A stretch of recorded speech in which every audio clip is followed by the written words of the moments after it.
വിഴിഞ്ഞം തുറമുഖ പദ്ധതിക്ക് ഇന്ന് തറക്കല്ലിടും. വൈകുന്നേരം മുഖ്യമന്ത്രി ഉമ്മൻചാണ്ടി ഗൗതം അദാനിയുടെ സാന്നിധ്യത്തിൽ നിർമ്മാണോദ്ഘാടനം നിർവഹിക്കും. എന്നാൽ പ്രതിപക്ഷം ഉദ്ഘാടന ചടങ്ങിൽ പങ്കെടുക്കില്ല. പ്രതിപക്ഷത്തെ അനുനയിപ്പിക്കാനുള്ള ഗൗതം അദാനിയുടെ ശ്രമങ്ങൾ വിജയം കണ്ടില്ല. പദ്ധതി യാഥാർത്ഥ്യമായതിന്റെ പ്രയാസമാണ് പ്രതിപക്ഷത്തിനെന്ന് മന്ത്രി കെ ബാബു പരിഹസിച്ചു.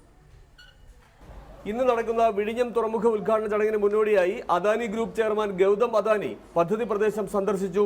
ശശി തരൂർ എംപിക്കൊപ്പമാണ് അദാനി വിഴിഞ്ഞം സന്ദർശിച്ചത്. തദ്ദേശീയർക്ക് പരിശീലനം നൽകി തുറമുഖ നിർമ്മാണ പ്രവർത്തനങ്ങളിൽ തൊഴിൽ നൽകുമെന്ന് അദാനി പറഞ്ഞു.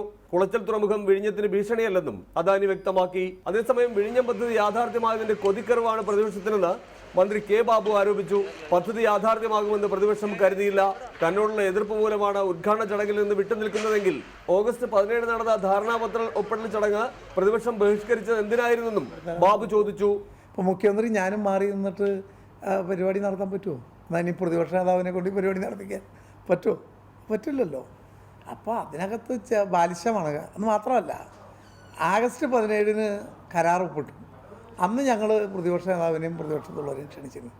അന്ന് ഇന്ന് പറയുന്ന ഒരു കാരണം ഉണ്ടായില്ല. പക്ഷെ അന്നും പങ്കെടുത്തിട്ടില്ല. റിപ്പോർട്ടർ, തിരുവനന്തപുരം.